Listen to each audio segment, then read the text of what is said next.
بسم الله الرحمن الرحيم. ترحب دائرة الشؤون الإسلامية والأوقاف بالشارقة بالشيخ أحمد ديدات والحضور الكريم. The Department of Islamic Affairs and Awqaf welcomes Sheikh Ahmed Deedat and all the who comes to this meeting. And we invite Mr. Abdul Sattar Muslim to preside over and conduct the meeting.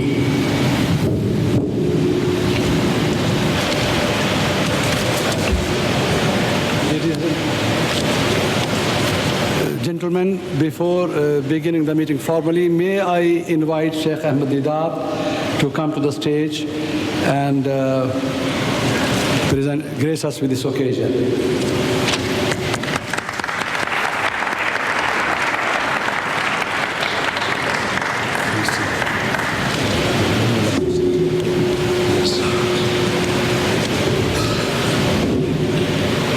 I would now request Sheikh Taha Ashur to come to the stage and recite a passage from the Holy Quran. Sheikh Taha Ashur.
ذلك وأصلحوا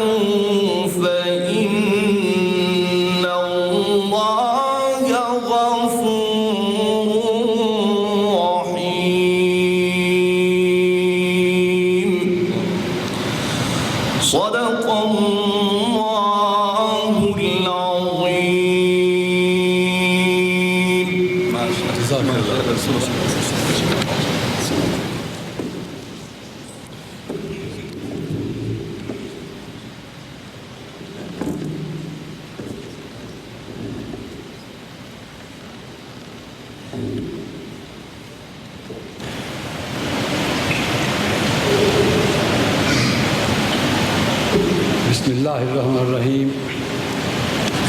Ladies and gentlemen, Assalamu alaikum.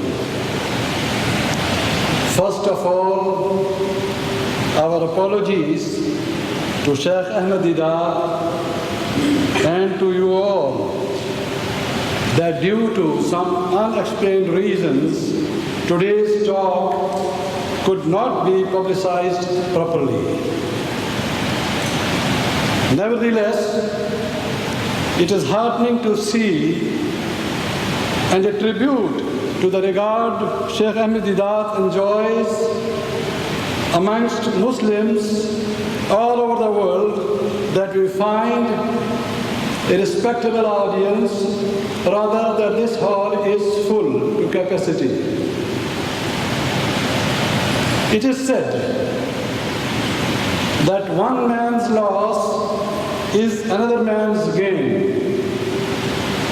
This proverb has proved true, for the presence of Sheikh Ahmed Deedat in our midst today is our gain against the loss of Nigeria, where he was supposed to be lecturing this evening.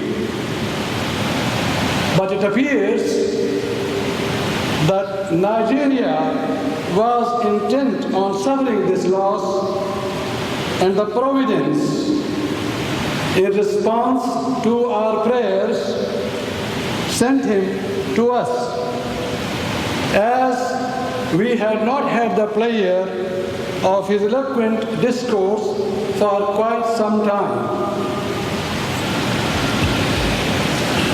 Beginning his life in a country store next to a missionary training center, Sheikh Ahmed Deedat got his first insight into Christianity and the techniques employed by them for conversion and propagation. It spurred him to a deeper study of Islam, to provide rebuttal to false allegation against and answers to misleading criticism often levied on our faith by adversaries. Alone and practically without any means, he took up the cudgel, lecturing, debating, comparing, and challenging other faiths.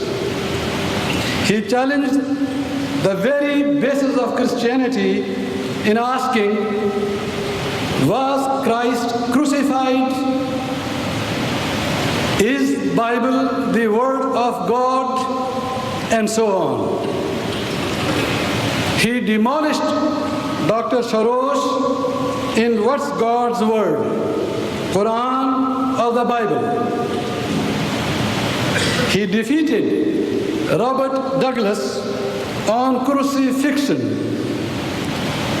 and brought Jimmy Swaggart to his doom and has challenged the Vatican.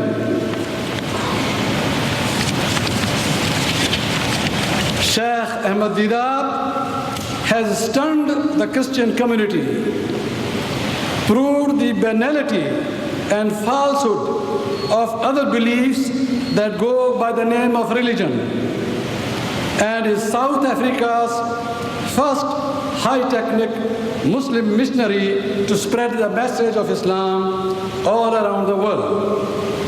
He has won King Faisal Award for his services to Islam and humanity. This valiant son of Islam is in our midst today, and he will speak to us on Islam in Africa.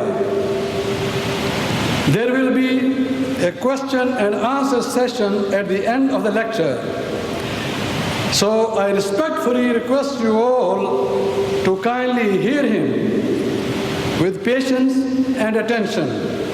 Ladies and gentlemen, I present to you Sheikh Ahmed Deedat.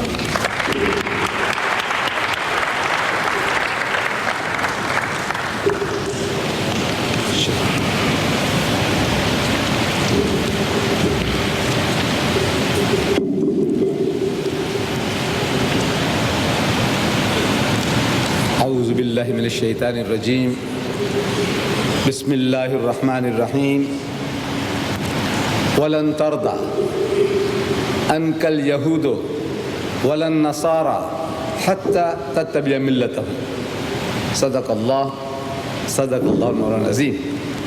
Mr. Chairman and my dear brothers and sisters, before I get into the topic of this evening, I'll just give you a brief translation of what I read to you. In the Holy Quran, in Surah Al-Baqarah, that is chapter 2, ayah number 120, Allah subhanahu wa ta'ala, He gives us an eternal reminder about the relationship between us, the Muslims, and the Jews and the Christians. He says, وَلَن تَرْضَى أَنْكَ الْيَهُودُ وَلَن نَصَارَى حَتَّى تَتَّبِعَ مِلَّتَهُمْ. That the Jews and the Christians will never be satisfied with you, O Muslims, until you follow their brand of religion. There is no peace for you. If you want peace, go and opt out of Islam and become a Jew. If you want peace, become a Christian. Or bring them into Islam. There's no sitting on the fence. Either you change them or they change you, otherwise there is no peace. That is the message of this Quranic ayah I read to you. Now coming to Dubai.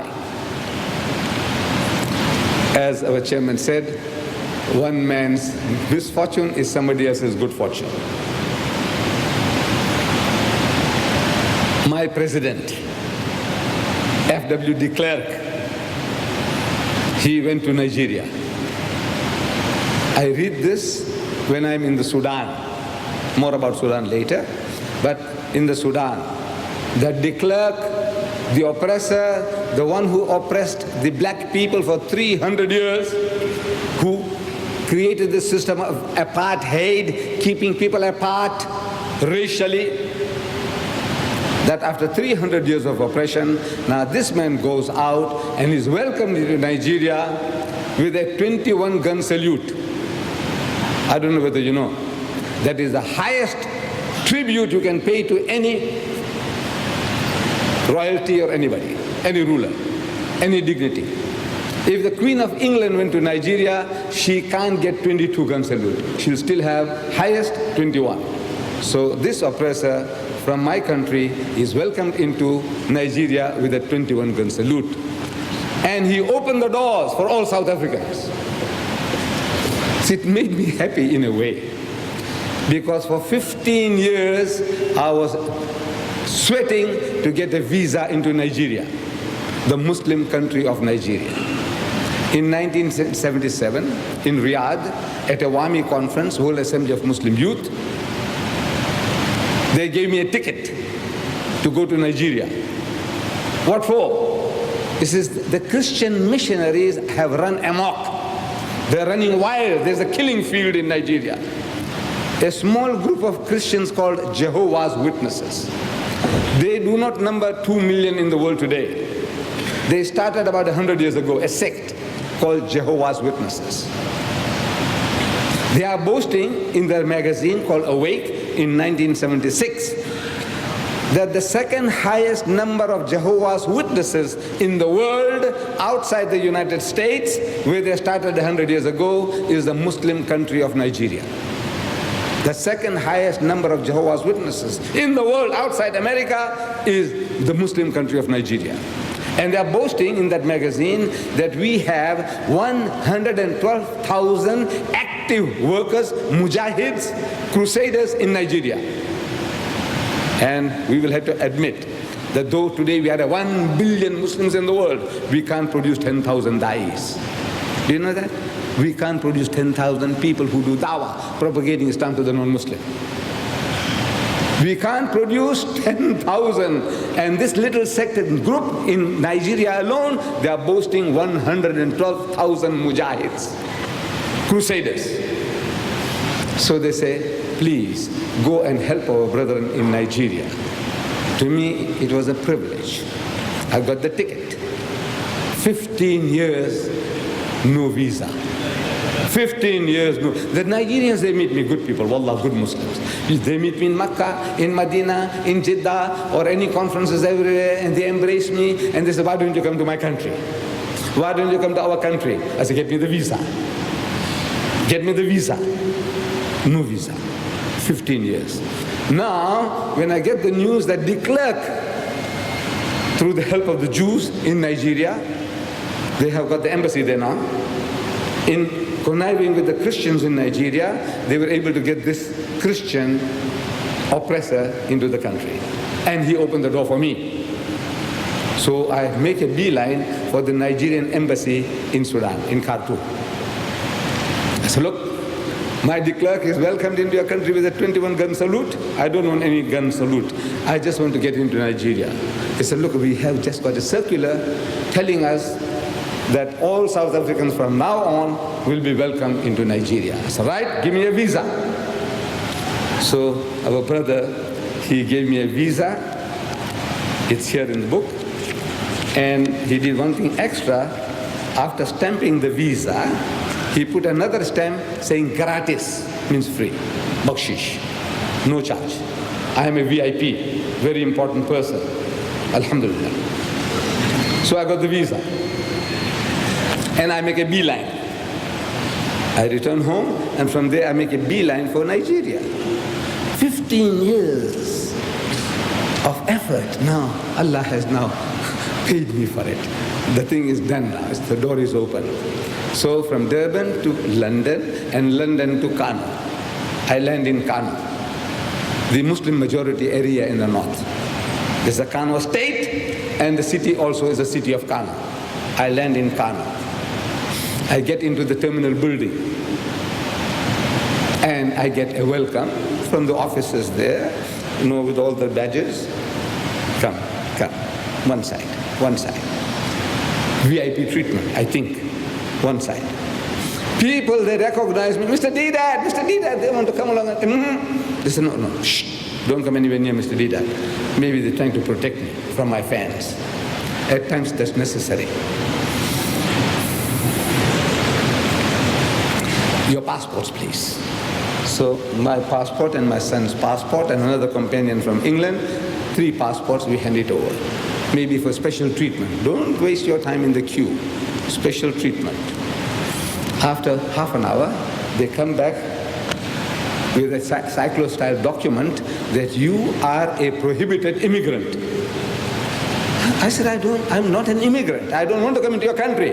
I'm only a visitor. I'm a tourist. I want to come and help my brothers. He says, no, you're not allowed.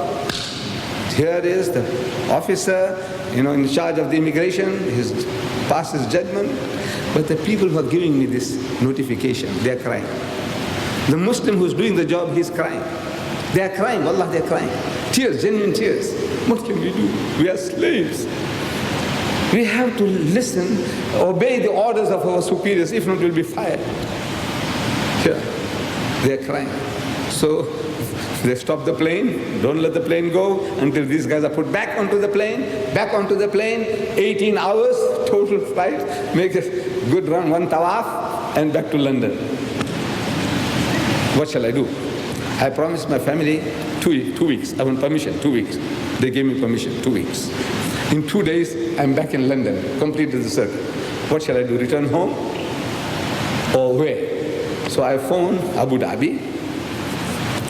I said, look, I'm here. What do you suggest? He says, please come to the UAE. Ahlan wa sahlan. I ring up Dubai. I say, ahlan wa sahlan. Please, as a visa. No problem. So I'm here.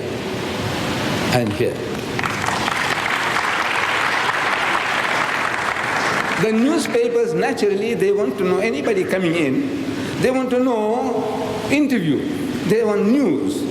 So I get the reporters coming along and I give an interview about exactly what I told you now. I said, look, I have been kicked out, footballed, blackballed out of Nigeria, and they kicked me so hard I landed in the UAE. I'm quite happy, but now I said, look, I landed here, and the world must know that the Muslim country of Nigeria, they allowed the oppressor As they welcome him with a 21-gun salute, but a Muslim brother wants to go in and he is kicked out. The world ought to know. The people in the UAE wants to know. I'm sure the whole Muslim world wants to know why this Deedat got kicked out of Nigeria. He landed there and football. Why? So the interview is given. I show the interviewer the passport. I show him the visa. He takes a picture. And he produces the picture with the story I told him, nothing to do with the story. Here is a picture in color. They did me a favor, in Technicolor, 4-color job. Ahmed Deedat showing the passport, the visa. The picture is there. But what is the story about? What does it say? The heading, it says, Rushdie is a hypocrite, says Deedat. No, it's surprising. I'm telling people, look, I'm telling you now, I don't kick dead donkeys. A donkey that is dead, I don't go and kick the donkey. That's a disgrace on me, man. Wasting my energy on a dead donkey. The guy's finished, he's gone. So Rushdie, he's finished. You know, he must be cursing the day he was born. Now you want me to go and kick him? You want me to go and kick him? I give battle to living people. I said, the Pope, come. You want to have a dialogue? Come, have a dialogue with you. Jimmy Swaggart says, come. Who wants to talk to me? Come. I offered my services in Malaysia. All the bishops, whoever you are, whatever church or denomination, please come and have a dialogue with me. I want to talk. Everybody is talking about dialogue. The Pope says dialogue. I said, come, let's have a dialogue. And all get cold feet. I don't go and kick dead donkeys. So I phoned the Gulf News, and I want to know now, where does Rushdie fit in? It is me who's blackballed from Nigeria. I'm kicked from all over from there to land in Dubai. That is news. Deedat barred from Nigeria. That's news. I'm sure you'd like to know that. What happened? Why? And there's nothing about it. Not one word. The passport shows, what am I showing the passport for? Not one word. So I phoned. I said, I want to know who is responsible for this. So they tell me there is Mr. Disa. He is the deputy night editor of the Gulf News. So I'd like to speak to Mr. Disa. Mr. Disa, I thought Lisa, Mona Lisa. I'm thinking, I said, now, what are you? Mr. Disa, I said, where you come from, this sound? He's Gabriel, Jibreel, he's Jibreel. He's Gabriel, we say Jibreel, he's Jibreel Disa. So I'm asking him, I said, what is this, man? I'm showing the passport, I'm talking about the passport, and you talk about Rushdie. No connection whatsoever. He said, look, the Khalij time had touched it, the subject. So therefore, we won't touch it. Is that what you do? There are so many things. Bosnia, what's happening in Bosnia? Because the Khalij time has it, I won't have it. Is that your policy? Rajneesh died. That confidence trickster in America, and you had a 2-page full from one end to the other, his history. So Khalij time, if it has it, you won't have it. Is that the case? Morarji Desai, my mamu, my maternal uncle. Yes. You know, he's my nation. Actually, he's my nation. Morarji Desai. We speak the same language. There are Muslim Desais, Hindu Desais. Muslim Patels, Hindu Patels. Muslim Bhula, Hindu Bhula. I am a Banya Musalman, me. Morarji Desai is my mamu. Look, he's a Hindu, he's a mushrik, but I can't say, look, he's not my nation. He's my nation, he's my race, he's my blood relation. Ethnically, we are one people. Morarji. And they put the news about him that he is promoting self-urine therapy in the Gulf News, meaning you drink your own piss.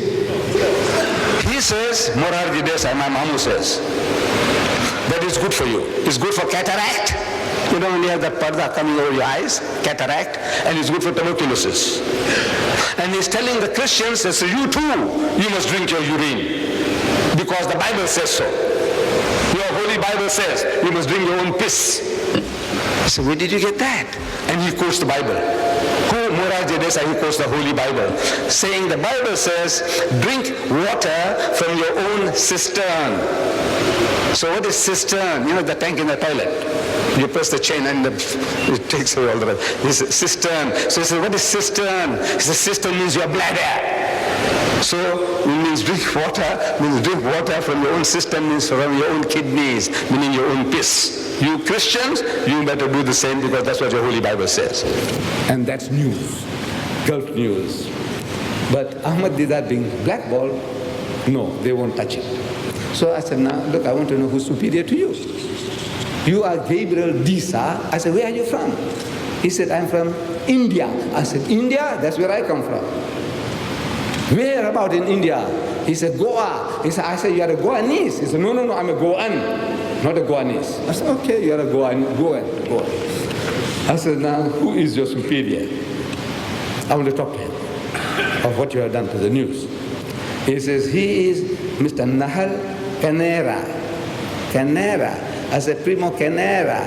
I remember the guy. He was one time the heavyweight champion boxer of the world. He was an Italian, almost 7-foot giant. The tallest boxer who ever won the championship of the world was Primo Canera. I don't know those who follow. I was, as a young man, I was following all these things, you know, Primo Canera. I said, Canera, Italian? He said, no, he's a Sri Lankan. I said, oh, how do you spell it? He says, K-A-N-E-I-R-A, Canera, not C-A-N-E-R-A, Canera. I said, oh, I'm asking, is he a Christian or a Buddhist? He said, I don't know. I said, now please don't tell me that. A Christian, you're working with another person for so many years as your superior, and you don't even ask him whether he's a Hindu or a Buddhist or a Christian or a Muslim. You never asked him, you don't know. The guy starts getting rough with me. He says, now this old man, what can he do now? I said, now, who is superior to him? I'm finding out who are the people there in the Gulf news who are controlling the newspaper. So I found the guy who footballed me in the Gulf news was a Christian from India, from Goa, and his superior happens to be a Buddhist. I found out later he's a Buddhist. Then the night editor is Rama Chandran, a Hindu, and a general manager is a Chandra Rai, another Hindu, and marketing manager is a Dulip George, maybe a Christian or a Hindu, and who's the circulation manager? Mr. Vikram Dar, another Hindu.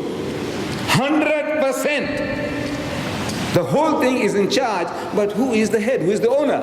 Oh, then we find out that, you know, our Muslim brother is the owner. He is the owner. The owner is Brother Umaid, Sheikh Ubaid Humaid Attire. So I'd like to speak to him. I want to speak to the owner now, because everything is, the Hindus and the Christians are controlling the whole newspaper. I want to know, my brother, do you know what's going on? What they're doing to me? I only want to cry. I want my brothers to sympathize with me for being footballed out of Nigeria. That's all. I wanted nothing more than that. I don't want you to apply sanctions against Nigeria, that you stop your trade relationship with Nigeria, nothing of the kind. I just want the people to know that I'm hurt. That is all. So Brother Ubaid Humaid Attire, they tell me that he's gone to South Africa. No, they say, what an irony, imagine. I said, look, if I had known, the team of businessmen from from Dubai, they have gone to South Africa. At the moment, they are receiving the hospitality of the South African government. The same white man who has been oppressing us, and he's welcoming our team from here. I said, nothing wrong with that. Nothing wrong with that. They're enjoying the hospitality of the white man. I said, if I was there, I would have welcomed you. Welcome them all. Ahlan wa sahlan. What a beautiful expression. This morning's paper in the Khalij Times, you read that tourists are finding themselves very, very accommodated here. Tourists. And they're flocking in, alhamdulillah.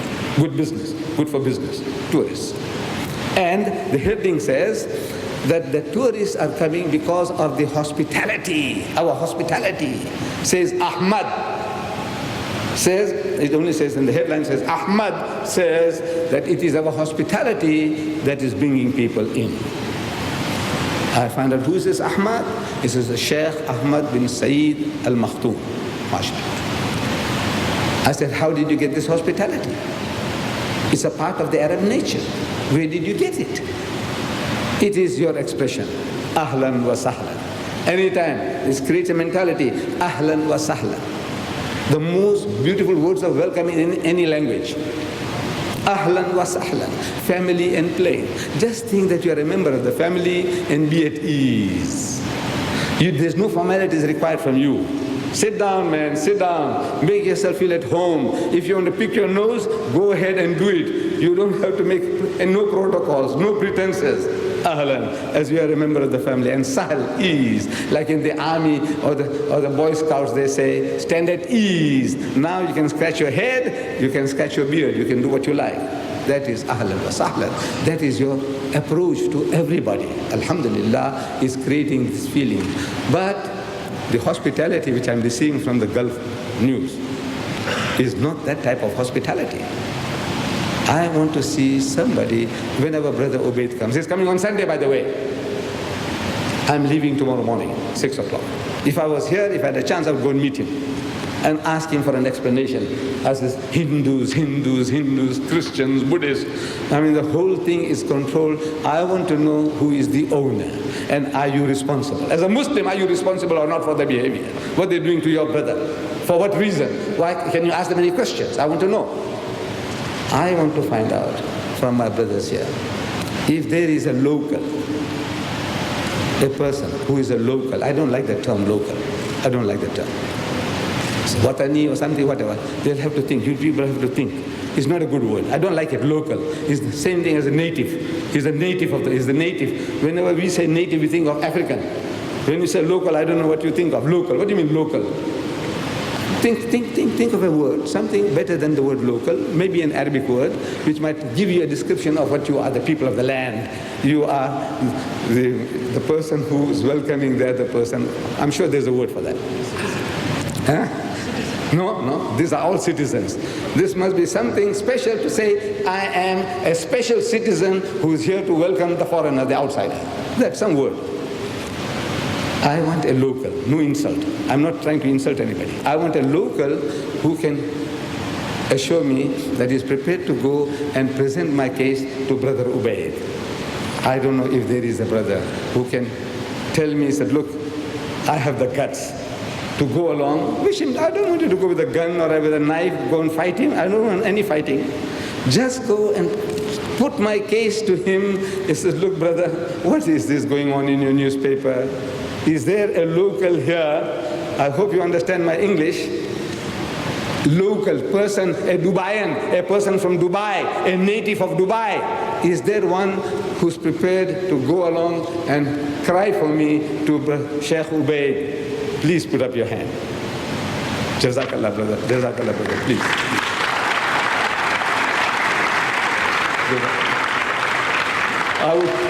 I would like my brother, before he goes, to give your name and your address and your telephone number. And I assure you, the next time I come, I'd like to have a cup of tea with you.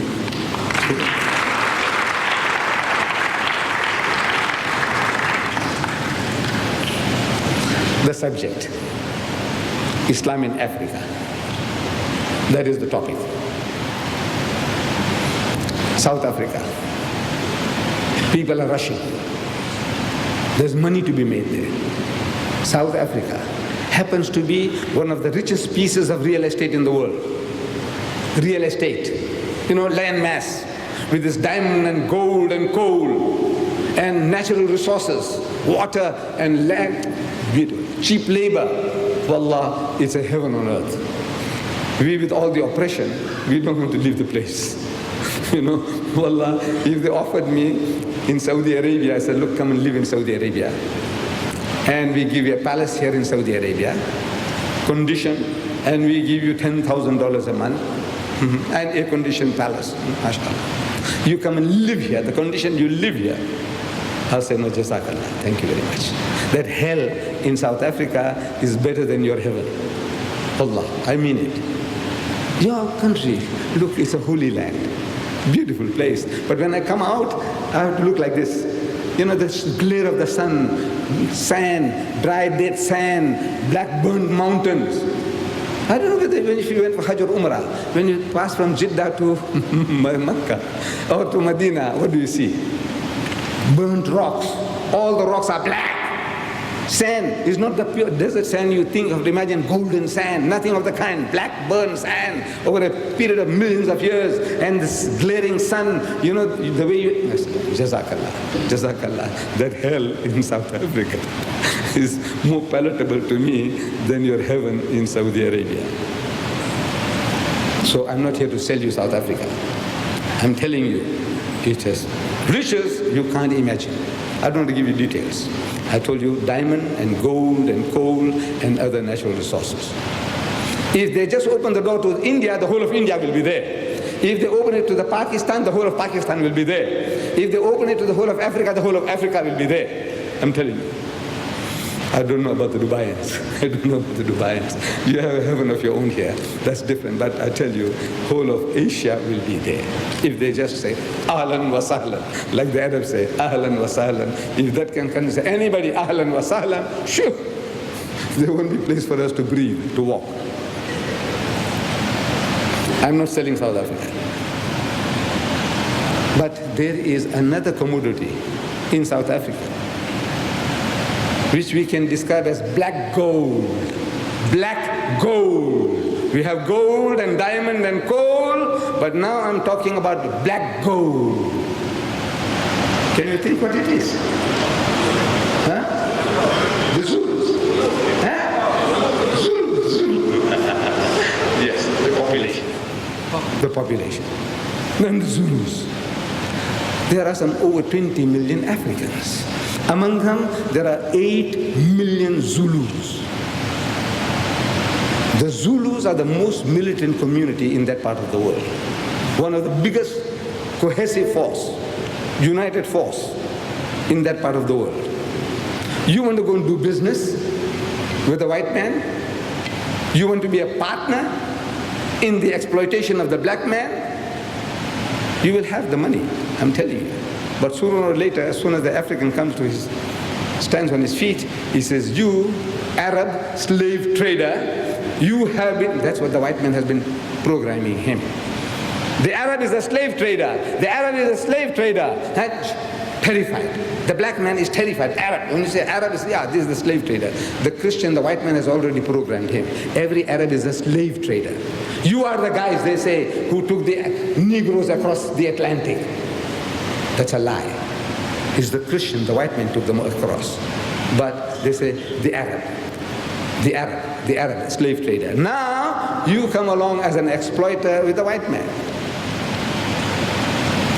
I'm telling you, your capital is in danger. As soon as that guy says, look, you have now taken the place of the white man.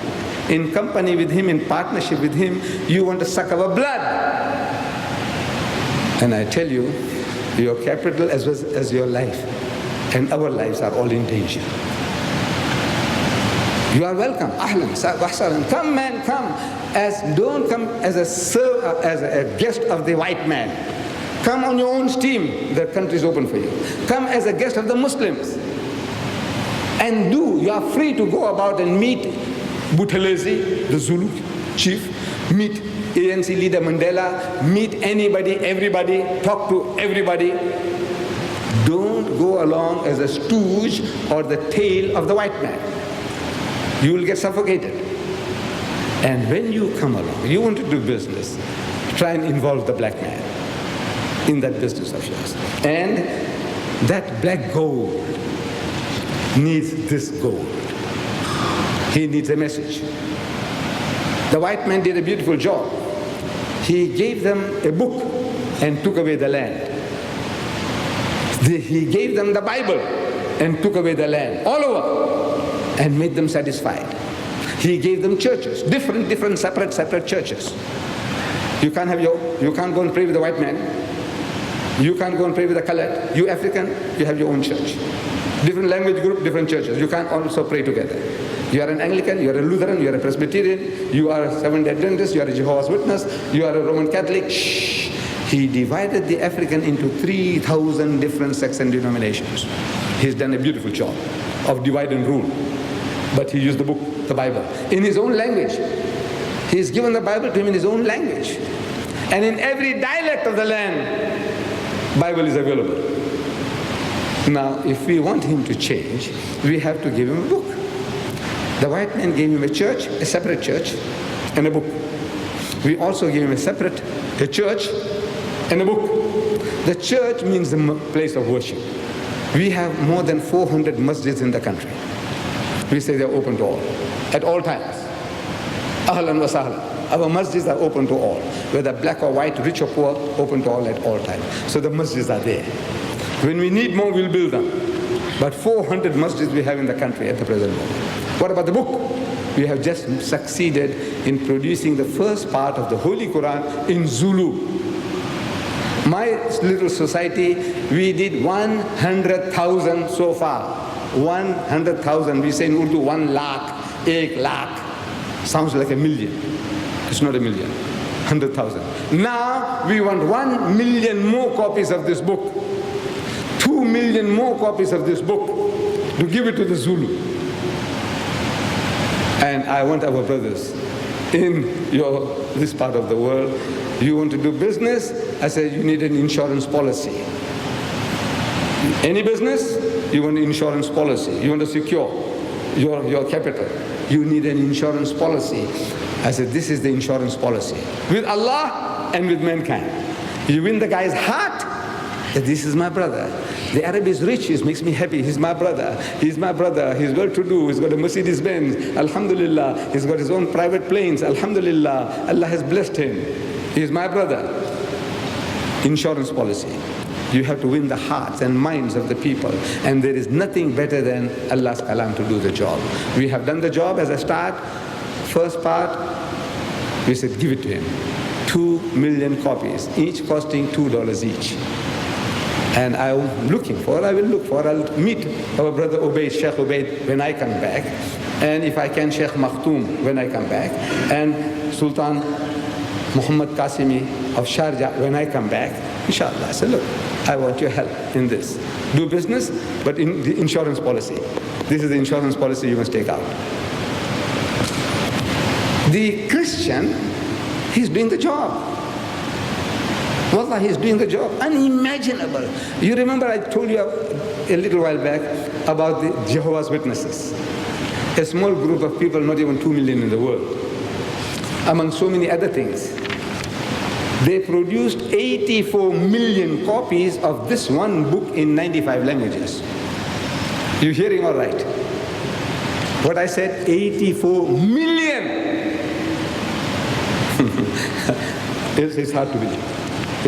84 million copies of one book.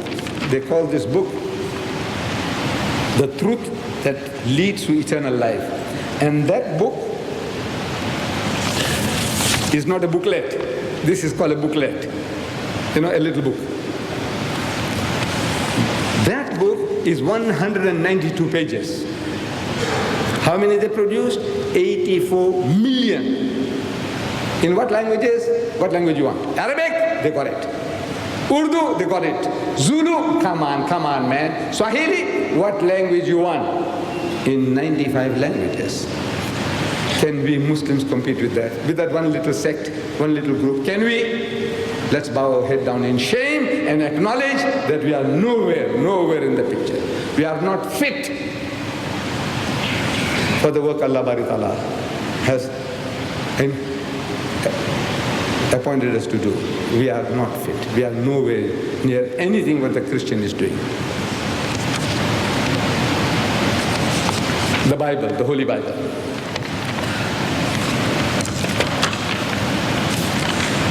I'm reading 800,000 Bibles sent out. 8 lakh. Scriptures in Afrikaans, English and Zulu were most in demand. Mr. van der Merwe said 210,933 Afrikaans, 191,500 English, 11,070 Zulu, 814,000 Bibles distributed in bulk, and they're talking about 3 million scriptures by one Bible society alone. 3 million pieces of literature by one Bible society in 1 year alone. We are only asking for 1 million of these. Maybe it'll last us a year or more. 1 million of these. Here, a Christian gift free to all Muslims. It's not for Hindus, not for Jews, not for other Christians, but for you, Muslims. A Christian gift free to all Muslims. The Holy Bible, the Word of God. What you have to do, just fill the coupon. It says here, application for a free Bible. You have to say, yes, I'm a Muslim. And I would like to receive a free copy of the Holy Bible. Just put your name and address, and you beggars will get it free. All you beggars, you get it free. You just write for it and you get it free. We say, we want to give this to this black gold. The black gold in South Africa is the African. And among the African, the biggest powerful force are the Zulus. Give him this book and make him our brother. The Christians have produced the Bible in 2,000 different languages. It's unimaginable. Wallah, 2,000 different languages. They have 11 different Bibles for the Arabs alone. For the Arabs, there are 11 different Bibles for the Arabs alone. What do you want to do with 11 different Bibles for Arabs? To me, there was only one Arabic, the Arabic of the Quran. There was only one Arabic language. That is the language of the Quran. That's what I thought. But now the Christians are telling me, no. These Arabs, they speak different dialects, different lahja. The Syrian, the script is different. Moroccan, different script. Tunisian, different script. Palestinian, different dialect. South Sudanese, different dialect. I didn't know all that. Here are samples from the Christian magazine, the Gospels in many tongues, 11 different Arabic Bibles. This is the trouble they have taken for you. I want to know, what are you doing for them? Nothing. Nothing. The South Africans, they are now going to distribute 10 million free Bibles, 10 million. Our de Klerk, with government money, that's our taxpayers' money, he's going to contribute 1 million. And the British and Foreign Bible Society will give 9 million more. 10 million Bibles they want to distribute. We are only asking for 1 million of these little books here. That is all. The South Africa has red China to get Bible press. Look, they're thinking ahead. De Klerk is going to Russia now. Do you know that? He's in Russia. To do what? Not only to do business with the Russians. Man, Bibles. He's thinking about his Lord, his mission. The white man is thinking wherever he goes, he wants to do business and he wants to propagate his faith. We want to go and do business and we sell our souls. Our souls are sold out. We go for a good time. Where? To Bombay, Beirut, Bangkok. What do you go there for? To preach Islam, to propagate Islam. Your forefathers, I'm telling the Arabs, they did a beautiful job. Allah says, do business. Allah wants us to do business. Our Nabi Kareem sallallahu alaihi wasallam, he said, do business. Even if you have to buy and sell needle and thread. Sui dhaga. Even if you have to buy and sell needle and thread, do business. The Arabs, alhamdulillah, they went out in the sailing boats. They came to my part of the world, in India, Surat district above Bombay. They came to do business, and in the process they converted my ancestors. They went to Malaysia to do business. In the process they converted the people. They went to Indonesia, they did the same. They went to China, and 50 million Chinese are Muslims. No Muslim army went there. East Africa, up to Mozambique. The Arabs did the job. He went to do business and he spread Islam. On the west coast, he went to do business and he spread Islam. That's your forefathers. I'm telling the Arab, that's your forefathers. You can't go anymore by sailing ships. Finish. It's not for you. You've gone too soft. Even in an air-conditioned aeroplane, you dare not go to Borneo. You dare not go to the Congo. You dare not go to the Amazon. You are not fit to do that job anymore. You can't do that job. You know that. In an aeroplane, air-conditioned aeroplane, you can't go to the Congo, I'm telling you. To do propagation, dawah. So Allah sends customers to your door. Look at that. All the Hindus are there. Have you dealt with the message? All the Christians are there. All the Buddhists are here. They're seeking for jobs, but you won't talk. You can't go to their country and they're coming to you here. As workers, they respect you, they look up to you with respect, and you can't open your mouth. I want to know why. When the Pakistani comes here, I'm not talking about the Muslims. Sadiq M. Bhatti and Zahiruddin Mirza. Sound Pakistani? Is it sound Pakistani? Yes. Who are they? Zahiruddin Mirza is a bishop of Pakistan. He is here eating your food and propagating Christianity in your country. This Sadiq M. Bhatti here in Sharjah, he's got his church, the Pakistan Church of Sharjah.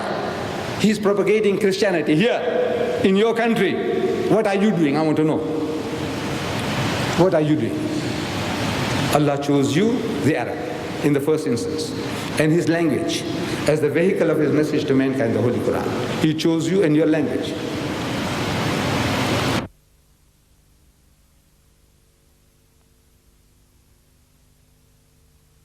What are you doing? Allah chose you, the Arab, in the first instance, and his language as the vehicle of his message to mankind, the Holy Quran. He chose you and your language.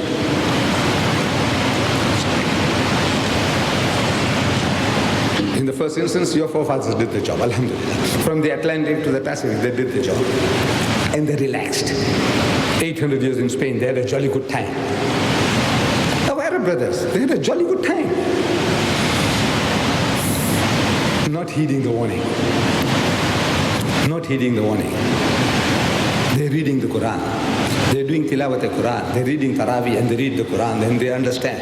Allah says, Kam taraku min jannatin wa uyun. How many of the gardens and the fountains they left behind?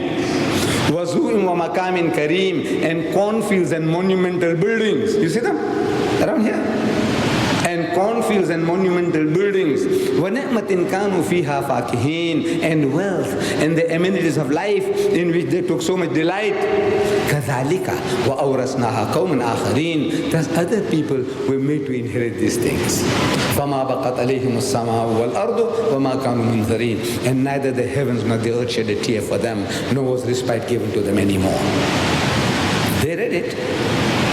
They understood what it means, but they were laughing at the Egyptians. Pharaoh, the fool.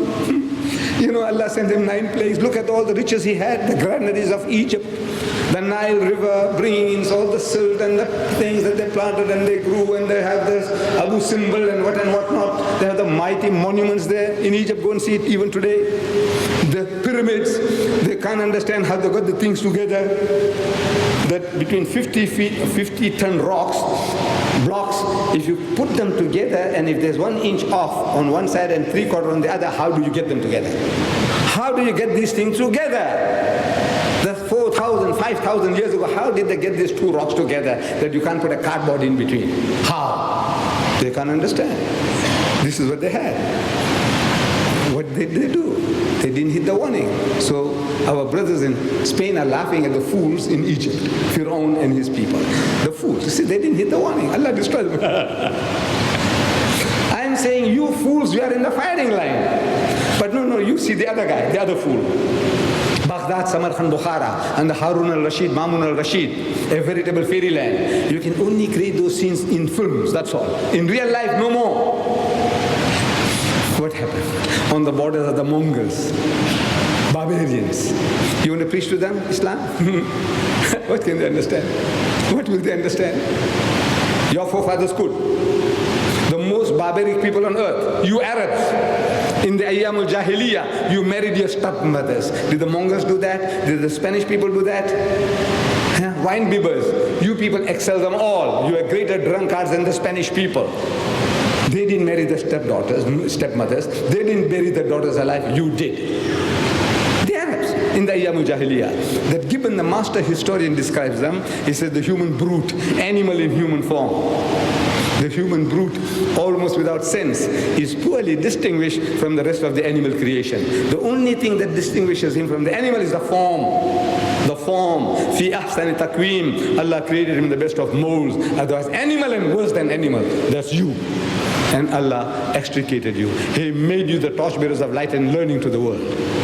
It can't do that to the Spanish people? No. It can't do to the Mongols? No.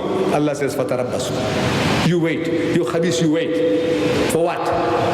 حَتَّى يَأْتِيَ اللَّهُ بِأَمْرِهِ, until Allah's decision comes about for your destruction. And you waited. 800 years. Allah waited and you waited. 800 years. Allah waited for us in India. 1,000 years we ruled India. 1,000 years. And in 1,000 years we didn't do the job. Allah says, you wait, and we waited. Today, we can't even cry in that country. Do you know that? You can't even cry. Why are you hitting us? You can't cry. Why? You didn't do the job. Allah says, فَتَرَبَّصُوا حَتَّى يَأْتِيَ اللَّهُ بِأَمْرِهِ إِنَّ اللَّهَ لَا يَهْدِي الْقَوْمَ الْفَاسِقِينَ. You are a fasik people. With all your black patches on your forehead and your salat and zakat and all, you are a fasik people if you don't do the job. Here, brothers, here a start. Make a start. Make a start. 1 million, 2 million Zulu Qurans. Each and every one of you, you can contribute for 1 Quran, 5 Qurans, 50 Qurans. This million I'm talking about, inshallah, I'll meet somebody with, he said, okay, inshallah. I'm very, very optimistic. You see, in all my life, I'm very optimistic. But let's get started. The papers are given to you with the address. He said, look, here is somehow you can, if you want to get together, if you can't do yourself $50, $100, $1,000, if you can't, get a few friends together. I said, come on, man, you give 5, you give 2, you give 1, we'll put together and we'll send it for Quran, Holy Quran account. The people of Africa, they are the readiest people for Islam. In their concept, the Zulu, let's start with the Zulu. That's where I come from, Zulu land. The Zulu. You ask the Zulu that you worship God, he said yes. Before the white man came, you knew about God, he said yes. What is his name in your language? What do you call him? He says, Umvelingange, Umvelingange. Sounds like Wallahu Ghani, Umvelingange. What is he like? Was he like a man or a monkey, elephant or a snake? He says, no, Nimza, sir. He is the pure and Holy Spirit. He does not beget and is not begotten. And there is nothing like unto him. He is actually giving you a translation of Surah Ikhlas. You asked him, have you read the Quran? He said, what is that? What are you talking about? What Quran? What is that? No, he doesn't know. He's never heard the name Quran. In his life, he doesn't know the Quran. You want to give him now. But he's quoting you the Quran in his own language. He knew about ethics and morality. He knew that adultery was bad, stealing was bad, lying was bad. All these 10 commandments he knew before the white man came. He didn't have a name to his religion because his language was not a written language. The white man did a beautiful job. He gave him a book in his own language and gave him his script, the Latin script. He did the job. I just come from Sudan. I got the visa in Sudan. You remember for Nigeria? Now before going to Nigeria, to Sudan, I have a habit. Call it an obsession. If I am to go to any country, I like to master the language of that nation before going. In 1977, I was supposed to go to Indonesia, so I learned Indonesian. I was supposed to go to Nigeria, I learned Hausa Fulani, the language of the Nigerian. You get started, man. I wanted to go to the Lebanon, I learned the Arabic of the Bible. I wanted to go to Israel. I'm afraid that people won't allow me, but I want to go to Israel, talk to the Jews. I learned Hebrew. I learned the Hebrew, language of the Jew. I want to go to Spain. I learned Spanish. In my own country, I speak Zulu. I speak Afrikaans, and English I'm speaking now. What language you want to hear? What language you want to hear? I want to go to Kenya. I learned Swahili. I said, what language you want to hear? Look, this is my hobby. I love to do that, acquire some little knowledge about the man's language. So before going to the Sudan, I said I knew some Arabic of the Bible. Quranic Arabic I know a little bit more, but the Bible of the Quranic Arabic of the Bible. I said, now the Dinka, we are at war with the Dinkas. General John Garang is a Dinka. He is like the Zulu. But the Zulu is in South Africa, the Dinkas are in Southern Sudan. And this guy, we are at war with him. So I said, right, we are at war. I said, sooner or later, inshallah, I hope and I pray, and the Muslims are praying that the Muslims gain victory. But I've been telling them when I went there, and I tell you all, that you can win the war and lose the peace. You can win the war, but you lose the peace. You don't know how to consolidate that fellow. You'll ever be at war. You defeat him in the field, but it's a continuous battle, and the whole of Africa is behind the black man. And the Southern Sudanese are treated as a black man. They are the black man. You Sudanese, you say you are an Arab. Is that a fact? Yes. They say we are Arabs. So I said, look man, you look like an African. No insult, please, don't take offense. I said, look, to me you look like an African.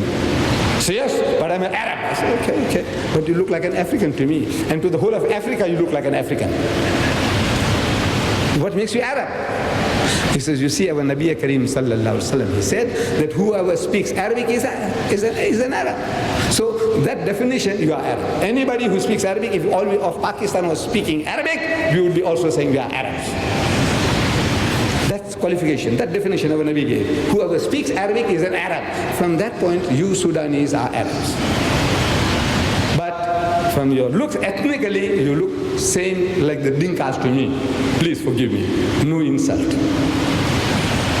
But now how are you going to talk to the Dinkas? So I got the Dinka Bible. They tell me there are 4 different dialects of Dinkas alone. They got the Bible in the 4 Dinka dialects of for these people, 4 different dialects in their language. So I got one of them. I said, the one that John Garang, his dialect I want. So somehow I got that.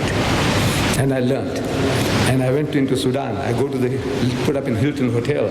I go to the receptionist. And I said, hey, you know, I was trying to learn your language. That's how I open up. Anyway, I said, you know, I was trying to learn your language. He said, yes. I said, listen, he's thinking Arabic, I'm going to talk. I said, Apiat abatin, viyaki likif, apiati nunukwik, tijal an, nasha jil, kedujil ashibu, inunukwik, kunalar, ikabatuj, inunukwik. This guy, no, that's not our language. I said, Sudanese. He said, no, that's the language of the Dinka. I said, oh, he's not Sudanese. Yes, he's Sudanese, but there's a Dinka language. That guy there, that porter, he's a Dinka. So I go to the porter. You see, he looks the same African like the other. I said, you know, I was trying to learn your language. He said, yes. I said, listen, if I'm making a mistake, if I'm murdering your language, please forgive me. He says, all right. I said, listen, apiata basin, viyakilik if, apiati nunukwik, tijal an, nashajin. He's stunned. You know, me, I'm supposed to be an enemy. He was, are you Dinka? That means I'm at war. I want to fight him. You Dinka, you're fighting my people? I'm a Muslim, you can see that. You want to fight? I don't want to fight. I said, I'm trying to learn your language. And we all love our language. They're sweet. Wallah, this is the sweetest thing is our own mother tongue. Whatever language it is, however silly it sounds. Your language, my language to me, the sweetest language on earth, my own, Gujarati. To you maybe Urdu, Arabic, but my language, I love it. So I repeat this to the Dinka, the porter. He corrected me, some pronunciation. So I'm asking him, you people before the white man came, who Christianized them. This guy's a Christian. He's a Roman Catholic. I said, before the white man came, did you have a concept of God? Did you people believe in God? He said, yes. I said, what do you call him? What is the name of God? He said, Nihalik. The Dinka fellow said, Nihalik. His name is Nihalik. I said, have you got a statue of him? An image, an idol? He said, no. I said, why not? Couldn't you carve out of wood the shape of a man or a monkey or an elephant or a snake? He said, yes. Or out of clay, could you not have formed a statue? He said, yes. Then I said, why didn't you do it? Why didn't your people make a statue of your God? He says, sir, how can you make a statue of light? He is light. And you call him a kafir. You call him a kafir. You call him an animist. That's what the white man told you to call him. Is he a kafir? He is telling you, Allahu nuru samawati wal ard. Allah is the light of the heavens and earth. The Zulu is telling you, Kul huwa Allahu ahad, Allahu samad, lam yalid wa lam yulad wa lam yakun lahu kufuwan, without using the name Allah. He's telling you this is our concept. And you say he's a kafir, kafir, kafir, kafir. Astaghfirullah. This is the sickness we have inherited from the white man. I says, get rid of this sickness. Talk to the guy. And nobody, I'm telling you, in the Sudan knows the language of the South. Nobody. I have a crowd like this. I said, how many of you know the name of God Almighty in the Dinka language? Put up your hands. So 2 guys put up the hands in a crowd of this size. So I said, you are a Dinka? He said, yes. That means he's a convert from Dinka to Islam, so he knows the language. The other guy, I didn't ask him.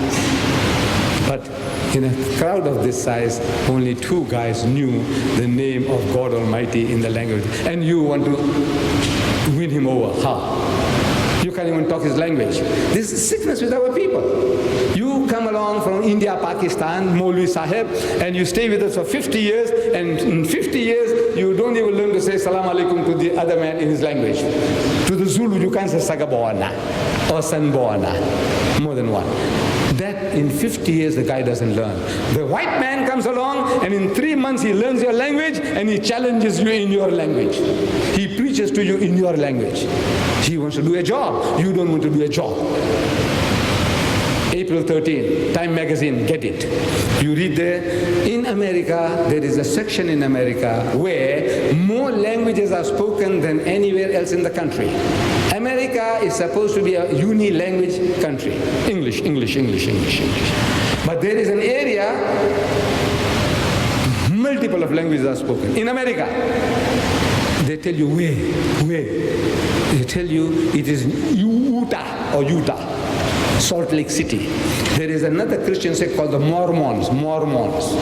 These Mormons, in the Utah University of 28, this Mormon university, there are 28,000 students. Among those 28,000 students, they are learning 38 different languages. You teach that in Islamabad? How many? In Qura? How many? Is there Al-Ain? How many? Come on. Medina University, how many? In that university, they're teaching 38 different languages. So it makes you wonder why. What are they going to do with the 38 different languages? No, they have a mission. Every Mormon gives 2 years of his life for missionary work, free. That's his zakat. That is his zakat. 2 years of his life he gives for missionary work. So now, while they're studying, they said, right, where are you going to go? So one guy say, I want to go to South Africa. What languages they speak? They speak Zulu, Xhosa, Tswana. What else? Well, they also speak English, Afrikaans. That's right, I'll take Afrikaans. I'll talk to the white man. So he's learning Afrikaans. One of the youngest of the world's languages, and a small group of 4 million men, women, and children, their language the guy is learning. Second language. No, I'm sorry, the first one in the list you read. Amazing. It says American Sign Language.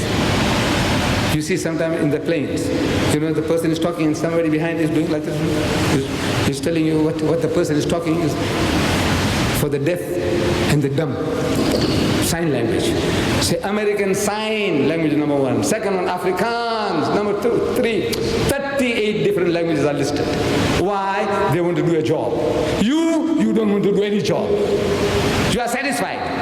You Urdu fellow, Urdu and English because we need English to make a living. And Urdu is your mother tongue. Okay. You Arab? Well, Arabic you are satisfied. You want to learn another language? Yeah, maybe say English. They are learning 30 because they want to do a job. You don't want to do any job. There's some, look, men, think, why is this guy doing that? Why is he doing that? Can we learn from him? Can we emulate his example? We don't have you to invent the wheel once more again. Go and look at the enemy, what he's doing, learn from him, and get on from there. So, I don't know, my dear brothers and sisters, I would rather leave myself open to you for questions and answers. There might be so many things that you want to know about Africa in the field of dawah, or about the field of dawah in other places, here in what's happening in the UAE, what's happening in Saudi Arabia, what's happening in Bahrain and Kuwait. What do you want to know where this confrontation is taking place in India, Pakistan, Bangladesh, Indonesia? I'm in the field, and if I don't know, I'll make it my duty to find out. For next time, I'm at your disposal entirely. Wa akhiru da'wana alhamdulillahi rabbil alameen.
Pakistan. The Christians are boasting that they have perverted more Pakistanis into Christianity since independence than the previous 100 years of British rule. They are boasting that there are so many cities in Pakistan with more than 1 lakh Christians each. Karachi, more than 1 lakh Christians. Lakh means 100,000. More than 1 lakh Christians. Multan, more than 1 lakh Christians. Lahore, more than 1 lakh Christians. Sialkot, with the border with the enemy, more than 2 lakh Christians. And they are saying that there are so many towns and villages in the Punjab, there are more Christians than Muslims. I went and spoke to Junejo. I don't know what he was then, a few years back. To Junejo in Pakistan. I was giving him these facts and figures in his office. So he called his aides and he's telling them, Pakistan to Islam ka kila hai. Usko, this is getting cracked. Pakistan is a fortress of Islam and it is getting cracked. And you people are not informing me what's going on. I spoke to Ziaul Haq. Same response. The poor fellow doesn't know what's going on in the country. He didn't know. Now, I personally, I said, now this missionaries coming from the outside, what's happening in Nigeria. They get these missionaries, the hot gospel preachers, to come and provoke the Muslims, and the Muslims, because they don't know how to answer, they get frustrated and they take action into their own hands. Riots taking place. Pakistan is more peaceful as far as that is concerned. Now, to me, I said, every Muslim, he must become a propagator. We must welcome the people to come into your country and give battle to them. But you are not armed, you don't know what to talk. You don't know how to talk. I said, look, learn from me. Look, I'm not a professor, but there's something I can give you. I can give you a survival kit. You know, there's an atom war. You need some survival kit where you can get into some shelter somewhere and you might exist there for a month, 2 months, you can exist, you can be alive. Survival kit. And I discovered this kit in Sudan. Amazing. You know, wherever I go, I learn something. Something comes my way. In the Sudan. You see, about 10 years ago, I got stranded in Khartoum. I was going from Doha, Qatar to back home. So I'm asking the people, what is the shortest line to South Africa? So they tell me from Doha to Khartoum, Khartoum to Nairobi, Nairobi to Johannesburg and Durban. I said, right. Are they connecting flights? He said, yes. So I took the flight from Doha, Qatar. Land in Khartoum, no connecting flight. And the Sudanese gave me such wonderful welcome that I cried to Allah, Ya Bari Ta'ala, for this I want Jannah. Look, I don't say for salah, zakat, hajj, som. But for that, what I went through, the things where they put me in that airport building, what they did to me, I'm crying to Allah. I said, for this, I want Jannah. Not for anything else, for this. I know that's matter between me and Allah. You're going to ask me, have you a right to talk like that? I said, don't worry about it. That's between me and Allah. I spoke to him like that. I want Jannah for this. And somehow I managed to get out. 2 o'clock in the morning. I go to a hotel. Next morning, I just turn around and say, let's have a look. I find a university Muslim bookshop. I go there. I want to know whether you get the Quran. He says, no. I send a translation. He says, no. And Arabic Quran. He says, no. University Islamic bookshop. No. What have you got? On Islam, nothing. I fumble around. I find Mao's thoughts. Thoughts of Mao. Mao's thoughts. I find the Gospel of St. Mark in the Islamic bookshop. Next door is the Bible Society bookshop. I go there. I say, what Bibles have you got? He said, what Bibles do you want? I said, no, what have you got? What do you want? I said, you got English Bible? He said, yes. You got Arabic Bible? He said, yes. I said, you got Southern Sudanese language? He said, yes. So what do you want? I said, no, I'm only asking. That was 10 years ago. Now I go again, I'm welcome, alhamdulillah. Now, I make a beeline for the same university bookshop. Have you got the Quran? No. Translation? No. Arabic Quran? No. What have you got? I found a book, Islam in Africa. That's the subject of this evening's talk. I got that title from there. I'm interested about Islam in Africa. I stand and read abuses on our Nabi Kareem Sallallahu, written by Christian missionaries.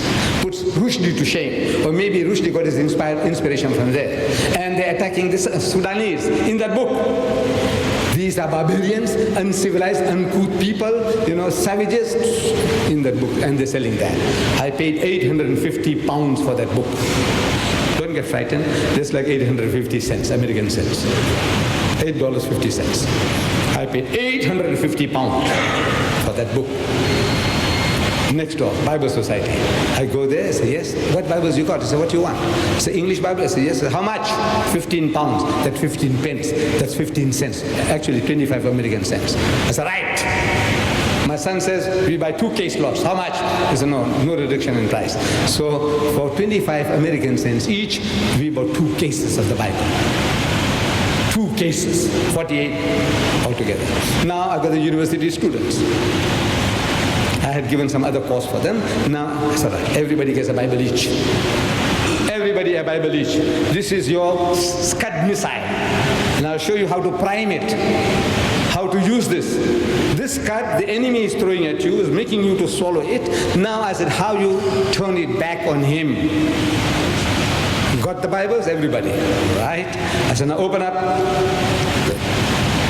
What is this book? This is the Holy Bible. What do you call it in Arabic? Huh?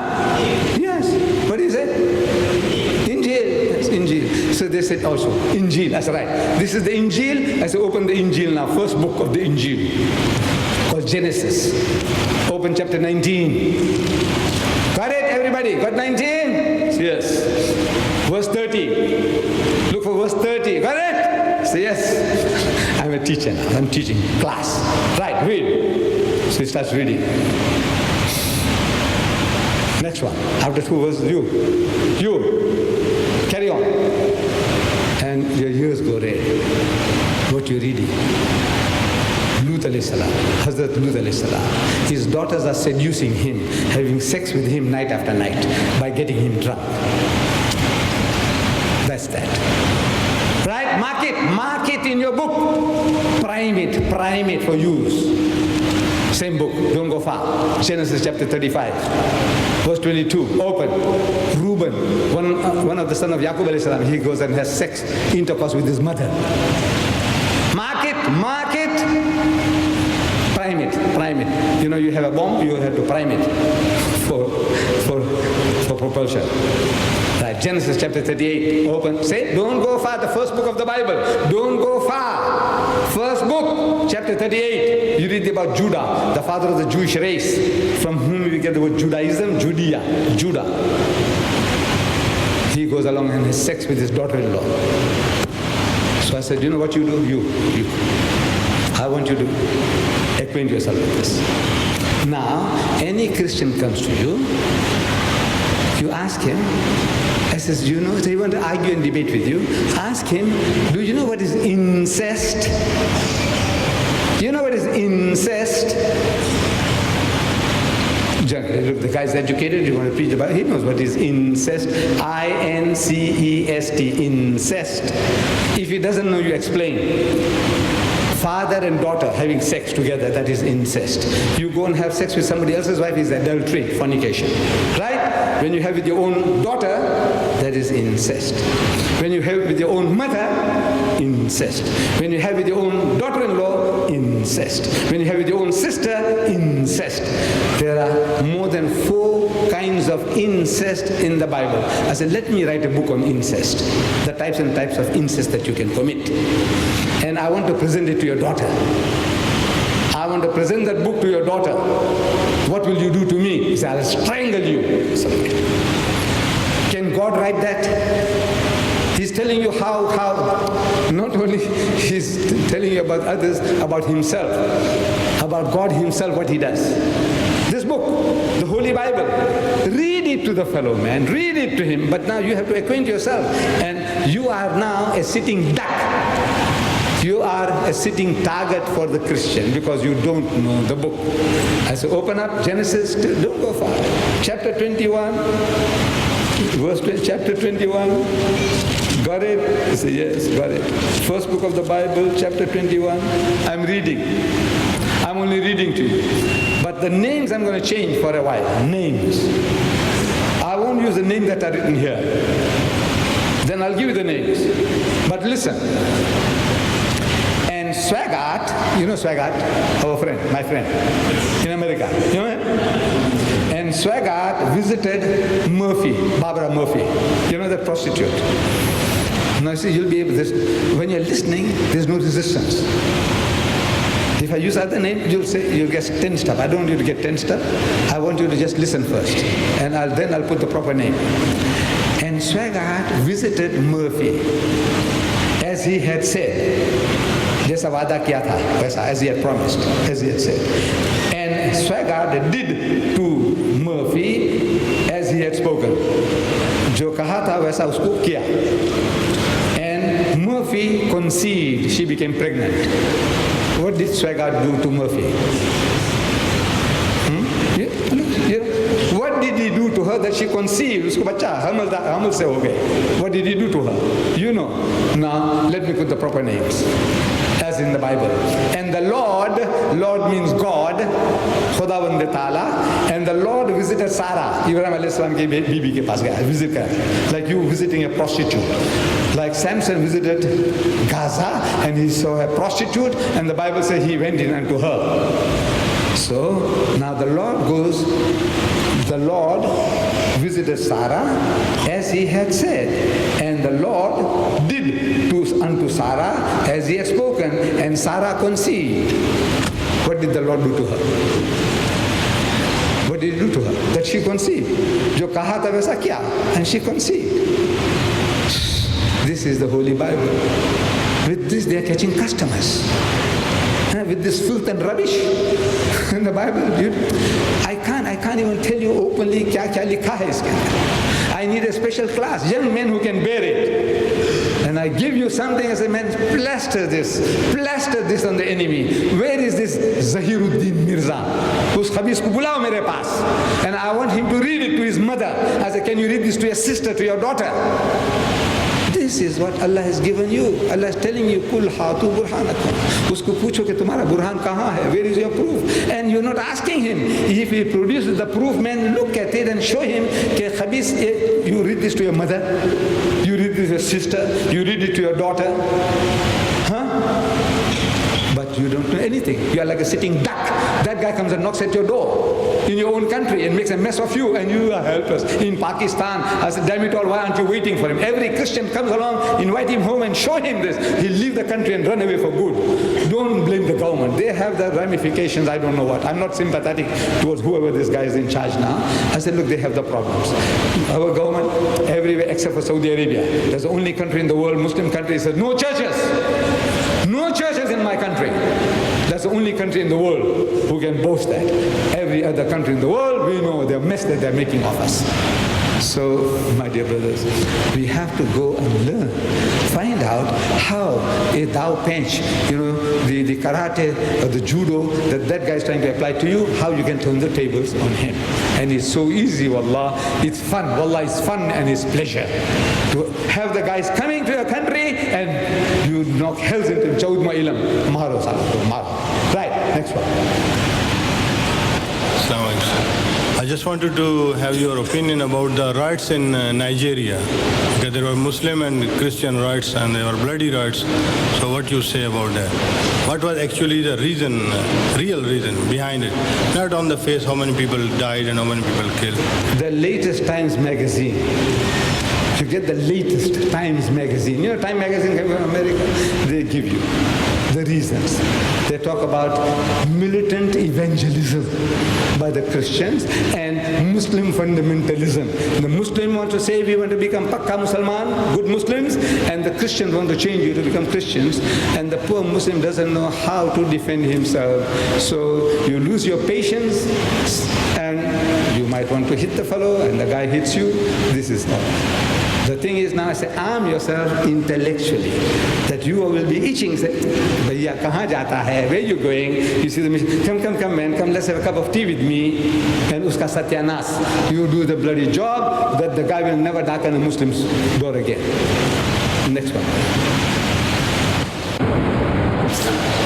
See, in the competition, Muslims are trying to Islamize Christians and non-Muslims.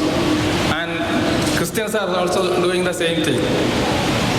Who is winning in their attempt? The question is, if I understood it, that the Christians are trying to convert the Muslims and the Muslims are also making effort to convert the Christians. Between the two, he wants to know who's winning. Is that the question? Well, it looks like the Christians are winning because we are not equipped. See, the Christian wants to come and have a dialogue with you. He wants to talk to you. They have developed new techniques. We are not in the field. Even the learned man. Here is some method I show you, what they're doing now. They come to you, they say, Ya Shaykh, you believe in Jesus? He said, of course. No Muslim is a Muslim if he doesn't believe in Jesus. It's a fact. You can't be a Muslim, you believe in all the prophets, right? All the prophets. He said, Jesus Christ was one of the mightiest messengers of God. What do you say? He says, yes, we accept that.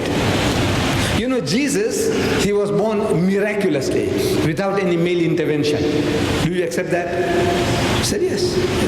Was your Muhammad born like that? He says, no. He was born like you and me. He said, yes. That's all. Jesus is a degree above Muhammad. That's all. He didn't say that, but he proved it to you.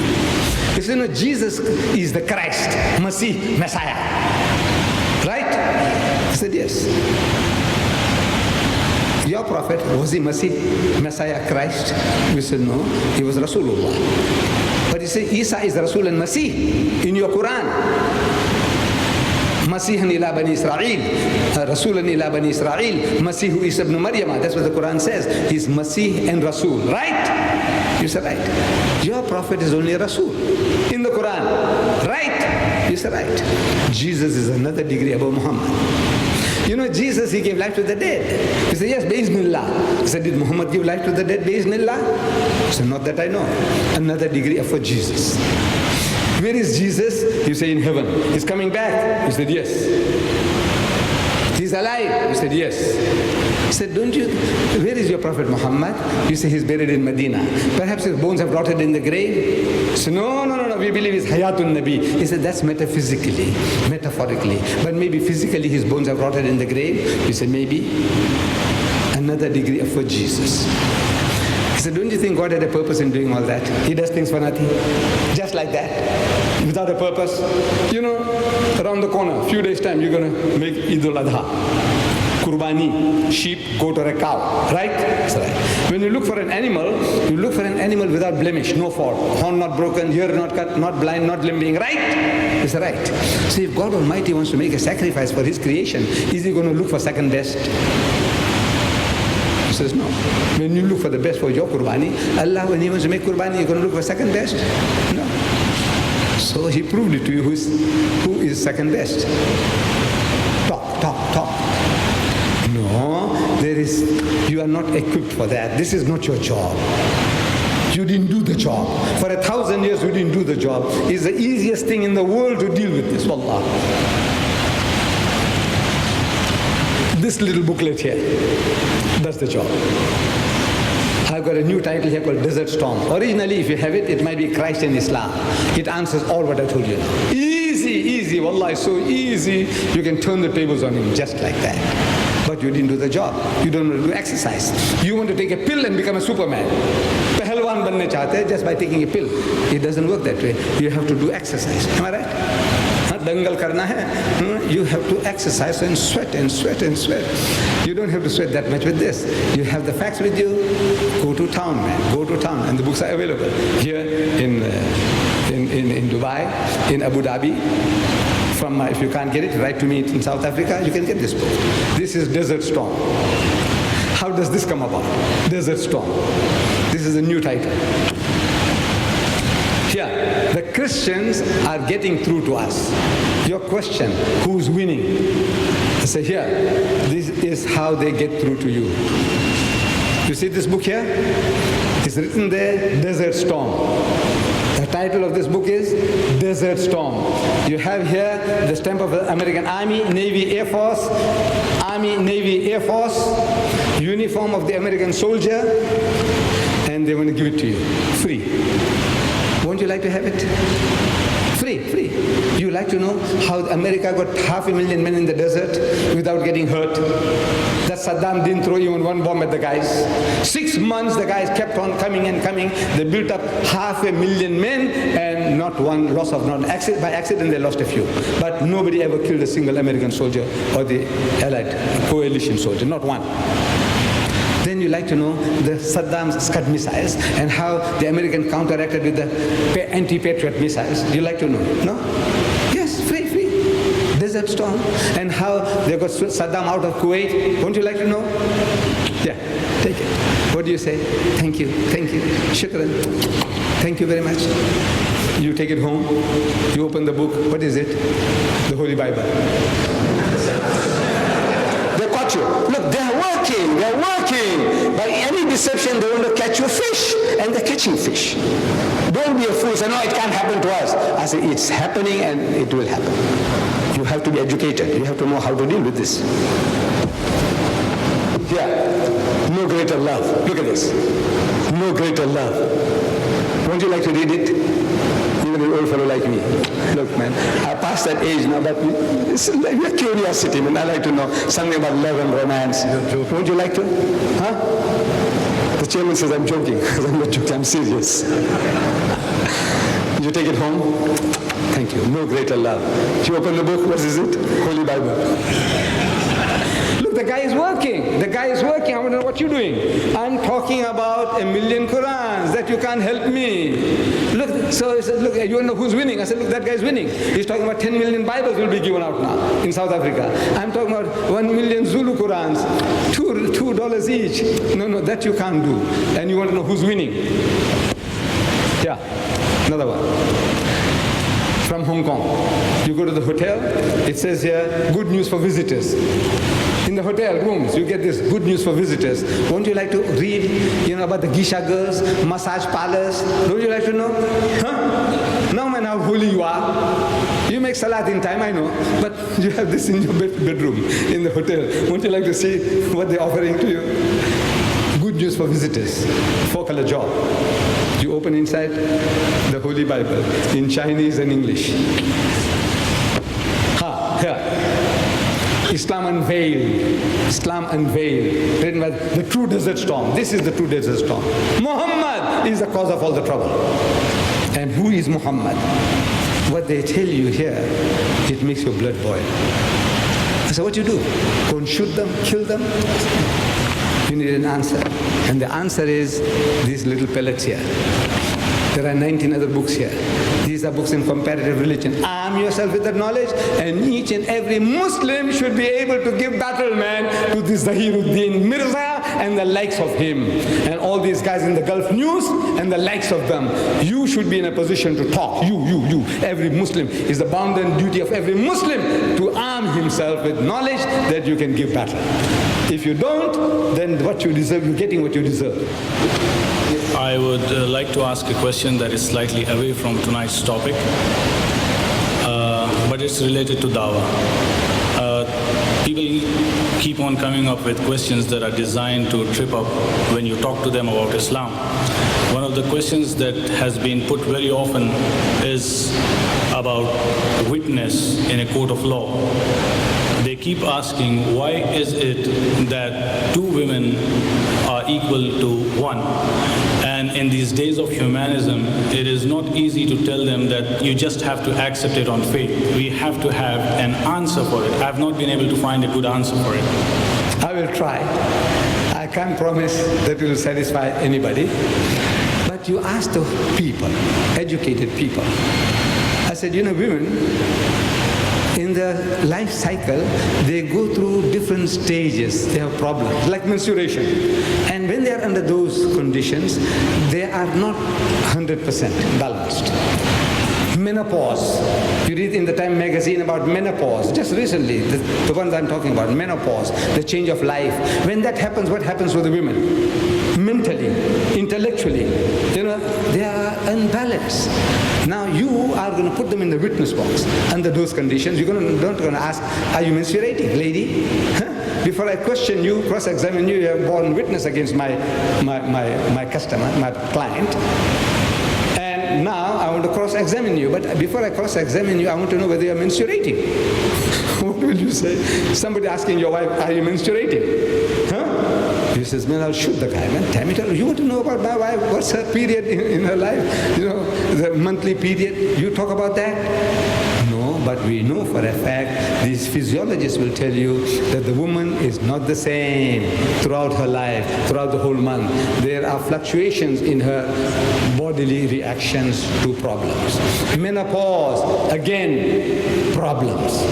Now, under those circumstances, you are unjust to the woman by putting her to the stress, same as the man. Therefore, this is two women are to support each other in the evidence, and we will count it as one because of that weakness on her part. Not that we are looking down upon her, but the poor thing needs help and support. Yes, my son. Last question. Mr. Deedat, I would like to ask you a separate question, a bit out of the way. Some 9 years back, one Parsi gentleman, he put forward this question to me and I couldn't give him a reply. He said that whether it is Islam, or Christianity, or Jewish religion, it has started with incest. That is why I thought about this question again when you talked about incest. He's saying during Adam alayhi salam, his son and daughter got married. Now what answer you have to about this? He's saying your religions have all started with incest. That is what the Parsi gentleman told me. Now what is your answer for this? A logical answer. Well, look, as far as I know, I wasn't there. But since you are committing incest now, there's so much incest in all the Western world. See, you read the figures given by the Americans, the amount of incest they're committing with their own daughters, and not grown-up daughters, 3-year and 5-year-olds. Right? He said, look, now here, you have a problem here now. Don't worry about a million years ago, what happened and how it started. I don't know, I was not there. But I will ask, find out, when we go on the other side, we'll go and find out from Allah. Say, Ya Baritala, how did you get the things going? So I said, look, you have a little patience. At the moment, your people are committing incest. Wholesale. Almost every nation you find that the incest rate is going up and up and up. Child molestation is going up and up and up. We are worried about that. Now, I want to know what you're going to do with the guys. Your law, what does it say? You Americans, you Christians, you Buddhists, I want to know what does your law say about the man who commits incest with his daughter. What do you do? Because Islam says chop off his head. Right? I said, look, Islam has an answer. You, I want to know what you have to say. Whether what Adam did and his son Cain and Abel did, I said, look, I don't know. I don't want to know. Nothing, the Quran doesn't say anything about that they married the sisters or what and what not. I don't know. I haven't seen it. So, I'm not interested. I'm interested in you, whether you are committing incest. And since you are so interested, it looks like that is now, it's on your tongue. I use it because I said the Bible is full of incest. 4 different types of incest in the first book of the Bible. Different types of incest. Is now educating you what you can do. So I said, such a book is going to do you harm, it's going to program you, therefore keep away from it. George Bernard Shaw, he said the most dangerous book on earth, George Bernard Shaw, he said keep it under lock and key. Your children must not have access to it. And the Plain Truth magazine, it tells you that many a censor will give the Bible an X rating. And it is very good for teaching sex to children. You know, you're going to start the subject of sex. The Bible is the book. So the guy put the term to the table on the fellow. He said, I don't know why you are lapping up incest. Maybe somewhere along the line you want to justify it. That's what, the reason is you want to justify. Your great-grandfather, 1,000,000 years ago, if they committed incest, that means it's justifiable to you. Is that your reason for asking the question? No. He asked, that's what I'm telling him. Is that your reason? I said, Islam says chop off your head.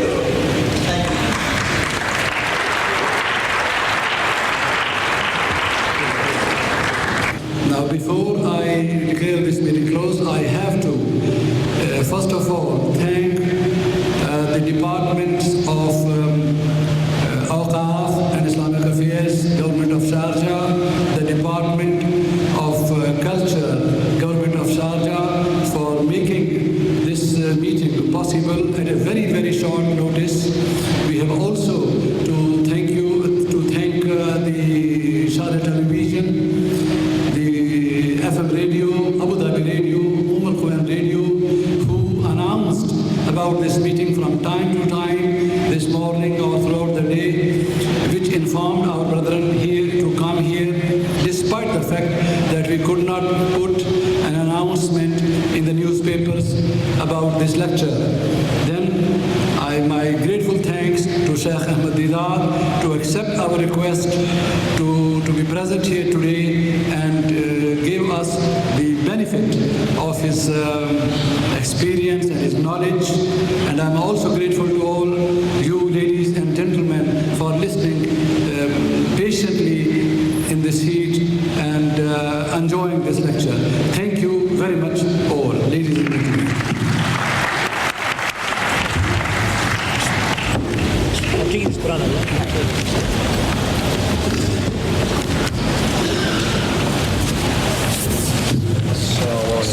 Can we have some shots for the TV from these books?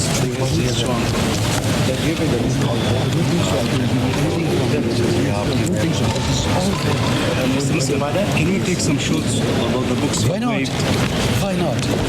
Come on. Why not? We do not have just one second. You want to take a shot for the TV? Okay, I'll hold it. Yes, you hold it. Yes. A small pamphlet. A small pamphlet also. O mankind, read Al-Quran, the Last Testament. To get your free Dawah pack containing the meaning of the glorious Quran and 8 free publications, please contact IDCI on 0121 326 9598 or visit the website at www.idci.co.uk.